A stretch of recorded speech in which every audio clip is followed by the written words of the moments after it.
ఇక కావేరీ జల వివాదంపై తంజావూరులో జరిగిన ఒక నిరసన కార్యక్రమంలో పాల్గొన్న ఉదయనిధి స్టాలిన్ చాలా తీవ్రమైన అభ్యంతరకర వ్యాఖ్యలు చేశారు.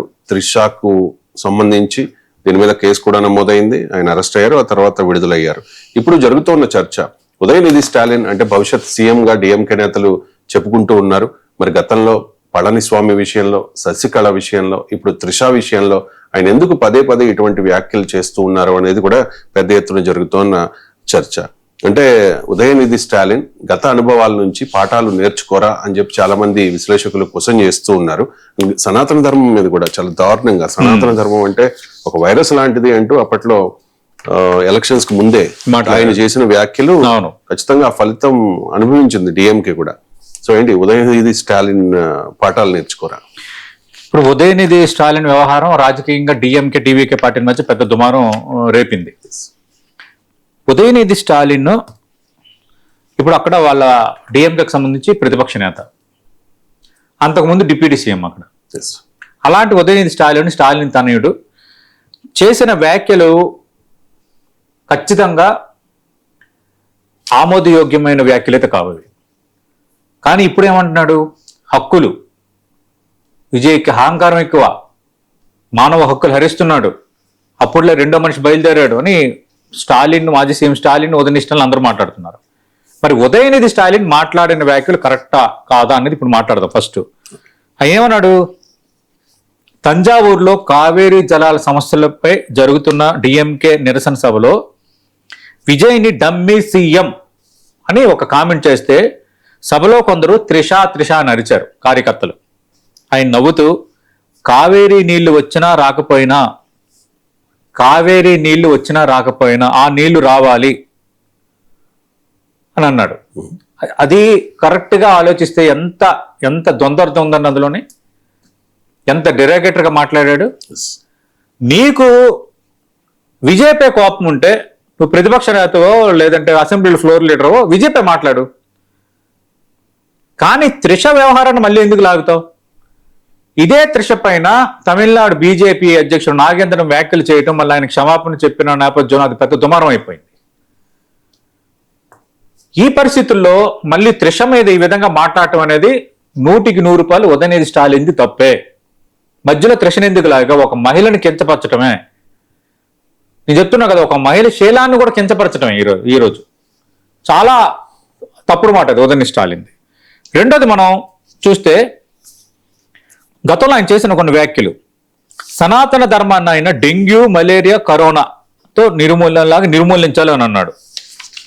అంటే ఇక్కడ ఏంటంటే కొన్ని ఇష్యూస్ సంబంధించి భారతదేశం ఒక సెక్యులర్ కంట్రీ, భారతదేశం ఒక లౌకిక రాజ్యం, భారతదేశంలో అన్ని మతాలు ఉన్నాయి, భిన్నత్వంలో ఏకత్వం అనేది మన మౌలికమైన ఇదే ఎజెండా, ఒక మోడల్. అలాంటప్పుడు కొన్ని సందర్భాల్లో కొన్ని ఇష్యూస్ రావచ్చు, కానీ ఏంటనేది ఇక్కడ అన్నీ కూడా బాగానే ప్రివీల్ అవుతున్నాయి. అందుకే ప్రపంచంలోనే అతిపెద్ద ప్రజాస్వామిక దేశంగా ఇప్పటికీ భారతదేశం ఉంటుంది. అది భారతదేశానికి ఒక ఆయుధం, ఒక ఆభరణం, ఒక బలం. కానీ అదే సందర్భంలో సనాతన ధర్మం, భారతదేశ పురాణాలు, భారతదేశ చరిత్ర అనేది అది మన చరిత్రలో మిళితమైన అంశాలు అవన్నీ. ఇప్పుడు మనుధర్మము, సనాతన ధర్మంలో కొన్ని విపరీతమైన కట్టుబాట్లు, విపరీతమైన ఆచారాలు, కొన్ని చాదస్తపు అంశాలు గతంలో చాలా మంది తప్పు పెట్టారు, నేను కూడా తప్పు పెట్టాను. కానీ మొత్తం అలాగని సనాతన ధర్మాన్నే చాలా తక్కువ చేసే ప్రయత్నం అనేది చేయకూడదు. కానీ ఏం చేశాడు, సనాతన ధర్మాన్ని డెంగ్యూ, మలేరియా, కరోనాలకు నిర్మించాలంటే మరి ఏ ధర్మాన్ని తెద్దామని ఆ రోజు కాంట్రవర్సీ అయింది. రెండోది ఏం చేశారండి, ఒకరోజు శశికళపై కొన్ని వ్యాఖ్యలు చేశారు. 2021 ఎన్నికల ప్రచారంలో నాటి సీఎం పళనిస్వామి శశికళ కాళ్ళ వద్ద శవంలా పాకారు అంటూ చేసిన వ్యాఖ్యలు కొంత దుమారం రేపాయి. అంటే స్టాలిన్ కుమారుడిగానే కాకుండా యువజన విభాగాన్ని నడిపించిన నాయకుడు, గతంలో సినిమాల్లో కూడా ఇతను నటించాడు, యువజన సంక్షేమం, క్రీడాభివృద్ధి లాంటి శాఖలు కూడా చేశాడు, ఇవంతా ఉన్నాయి.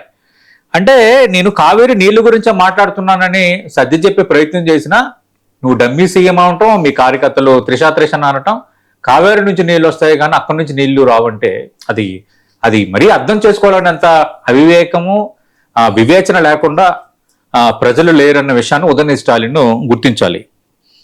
అలాగే ఇప్పుడు సరే త్రిష విజయ్ మధ్య ఉన్న స్నేహం చర్చకు వచ్చింది. అంతకుముందు ఉదయనిధి త్రిష కూడా మంచి స్నేహితులే, గతంలో వాళ్ళు కూడా మంచి స్నేహితులే. అంటే ఆ రిఫ్ట్ కూడా ఉంది. అంటే త్రిష విజయ్ మధ్య స్నేహం కొంత బలపడిన తర్వాత ఉదయనిధి కొంచెం కక్ష కట్టాడని తమిళనాడు సర్కిల్స్ లో ఒక టాక్, రకరకాల చర్చలు జరుగుతాయి. దాంతోనే త్రిష విజయ్ని సీఎం చేయాలని ప్రతినిపూరిందని రకరకాల రూమర్స్, రకరకాల చర్చ ఉన్నాయి. సరే, ఆ చర్చలోకి వెళ్ళకపోయినా ఏదైనా ఒక మహిళను ఉద్దేశించి ఆ విధంగా స్టాలిన్ మాట్లాడడం తప్పు, ఉదయనిధి స్టాలిన్ మాట్లాడడం తప్పు. ఈ విషయంలో కానీ విజయ్కి అహంకారం ఉంది అంటే ఒప్పుకోను. 2, ఇవి హక్కుల హననం అంటే ఒప్పుకోవడానికి లేదు. టీవీకే ఆందోళన పిలుపునిచ్చింది, డిఎంకే పిలుపునిచ్చింది. విజయ్ సినీ నటుడు, ముఖానికి రంగులు వేసుకునేవాడు, సీఎం అయ్యాడు కదా, బెదిరిద్దాం అదిరిద్దాం అంటే అంత సులువుగా అక్కడ లొంగే మనిషిలాగా కనిపించట్లేదు విజయ్ కూడా. విజయ్ కొంత డిఫరెంట్గా వెళ్తున్నారు పరిపాలన పరంగా, కొన్ని కొత్త అంశాలను కూడా తెర ముందుకు తెస్తున్నారు, పాలనలో కొత్త సంస్కరణలు తెస్తున్నారు, మార్పులు తెస్తున్నారు. బట్ అదే సందర్భంలో పొలిటికల్గా కూడా నేను వీక్ కాదు, నేను పీకే అన్ని ఆయన చెప్తున్నారు. అంటే ఎక్కడ కూడా ఆయన లొంగే వాతావరణం లేదు. మనకు తెలుసు, అసెంబ్లీ సెషన్ స్టార్ట్ అయిన మొదటి సమావేశంలో ఆయన ఒక కామెంట్ చేశారు. ఏదో కొంచెం వాగ్యుద్ధం జరుగుతున్నప్పుడు స్టాలిన్ విషయంలో వ్యాఖ్యలు చేశారు, మీ నాన్న ఎప్పుడు వస్తారు అసెంబ్లీకి అని. అది కూడా కొంత దుమారం రేపింది. అంటే ఏంటంటే రాజకీయంగా మరీ అంత అమాయకుడు మెత్తని వ్యక్తి కాదు అన్నది ఇట్స్ ఫస్ట్ ఇండికేషను. ఈరోజు ఈ త్రిష విషయంలో ఇతను చేయటము, ఈ వ్యవహరిస్తున్న తీరు, దానిపై టీవీకే విజయ్ రెస్పాండ్ అయిన తీరు 2 అంశం. అంటే విజయ్ అంత ఈజీ కాదు అన్నది బిగ్ ఇండికేషను. 2, ఉదయనిధి స్టాలిన్ మాట్లాడింది తప్పు. నువ్వేదైనా విజయ్ మీద మాట్లాడు, టీవీకే పార్టీ మీద మాట్లాడు, టీవీకే పాలన మీద మాట్లాడు, కానీ ఒక మహిళని, ఒక నటిని, ఒక త్రిషని తెర ముందు లాగి ఇండైరెక్ట్ గా ద్వంద్వార్థం వచ్చేలా మాట్లాడి, అయ్యో నేనేం చేయలేదండి, తప్పుగా మాట్లాడలేదండి ఇంక అంటారు. వీళ్ళు ఇష్టమే, మీడియా వక్రీకరించింది కామన్ కదా రాజకీయ నాయకులకి. అవన్నీ పప్పులు ఉడకవు. ఖచ్చితంగా ఉదయనిధి స్టాలిన్ త్రిషకి క్షమాపణ చెప్పాల్సిందే. నీ కోపం ఏమైనా ఉంటే, నీ రాజకీయ యుద్ధం ఏమైనా ఉంటే నువ్వు విజయమే చేసుకో.